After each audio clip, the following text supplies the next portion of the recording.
Dahulu majelis hakim akan mempertimbangkan hal-hal yang memberatkan dan hal yang meringankan diri terdakwa. Keadaan yang memberatkan. 1. Terdakwa saat menjadi Menteri Perdagangan, pemegang kekuasaan pemerintahan di bidang perdagangan, kebijakan menjaga ketersediaan gula nasional dan stabilitas harga gula nasional, terkesan lebih mengedepankan ekonomi kapitalis dibandingkan dengan sistem demokrasi ekonomi dan sistem ekonomi Pancasila berdasarkan Undang-Undang 45 yang mengedepankan kesetaraan umum dan keadilan sosial. 2. Terdakwa saat sebagai Menteri Perdagangan tidak melaksanakan tugas dan tanggung jawab berdasarkan azas kepastian hukum dan meletakkan hukum dengan ketentuan perundangan sebagai dasar pengambilan setiap kebijakan dalam pengendalian dan stabilitas harga di bidang perdagangan khususnya gula. 3. Terdakwa saat sebagai Menteri Perdagangan tidak melaksanakan tugas dan tanggung jawab secara akuntabel dan bertanggung jawab, bermanfaat dan adil dalam pengendalian dan stabilitas harga gula yang murah terjangkau oleh masyarakat sebagai konsumen akhir atau kebutuhan bahan kebutuhan pokok berupa gula kristal putih. 4. Terdakwa saat menjadi Menteri Perdagangan telah mengabaikan kepentingan masyarakat sebagai konsumen akhir atas gula kristal putih untuk mendapatkan gula kristal putih dengan harga yang stabil dan terjangkau. Harga gula kristal putih dalam tahun 2016 tetap tinggi. Januari 2016 adalah seharga Rp13.149 per kilogram dan Desember 2019 adalah seharga Rp14.213 per kilogram. Keadaan yang meringankan. Terdakwa belum pernah dihukum, terdakwa telah tidak menikmati hasil tindak pidana korupsi yang dilakukan, terdakwa bersikap sopan di persidangan, tidak mempersulit dalam persidangan. Keempat, telah adanya penitipan sejumlah uang kepada Kejaksaan Agung pada saat penyidikan sebagai pengganti atas kerugian keuangan negara. Menimbang berdasarkan karena terdakwa dinyatakan terbukti secara sah dan meyakinkan, maka sesuai dengan ketentuan pasal 22, terdakwa dibebani untuk membayar biaya perkara. Menimbang pasal 2 ayat 1 Undang-Undang tentang Pemberantasan Tindak Pidana Korupsi dan Undang-Undang nomor 46 tahun 2009 tentang Pengadilan Tindak Pidana Korupsi dan Undang-Undang nomor 8 tahun 1981 tentang Hukum Acara Pidana serta peraturan perundang-undangan yang relevan.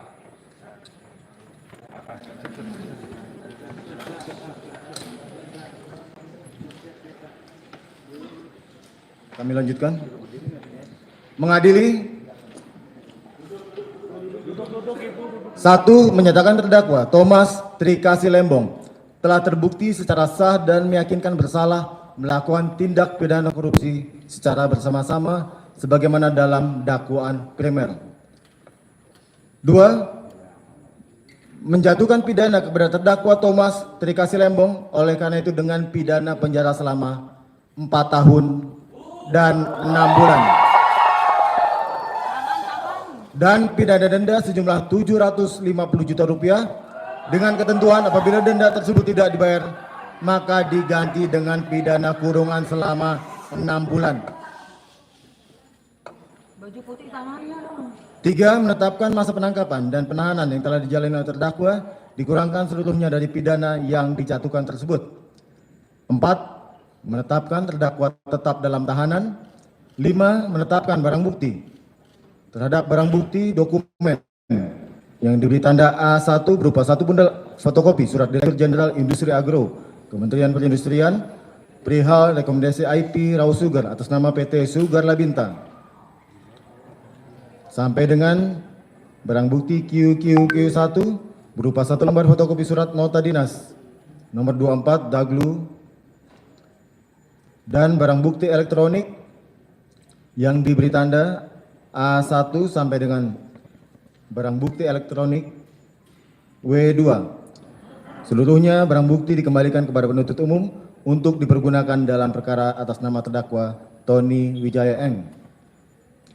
Terhadap barang bukti elektronik berupa 1 unit komputer tablet merek Apple jenis iPad Pro warna silver model number A2837 dalam kondisi terkunci.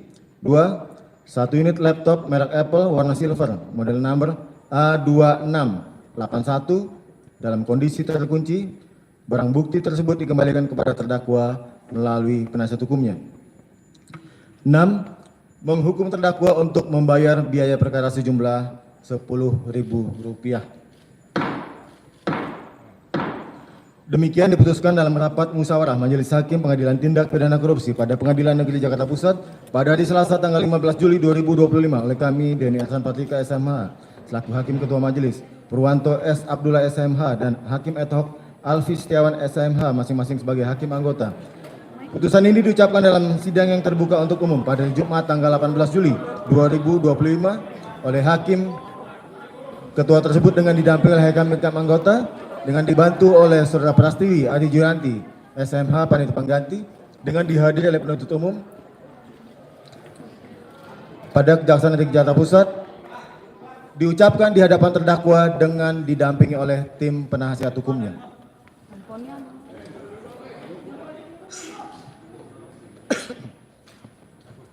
Baik, demikian terdakwa putusan atas diri saudara sudah dibacakan.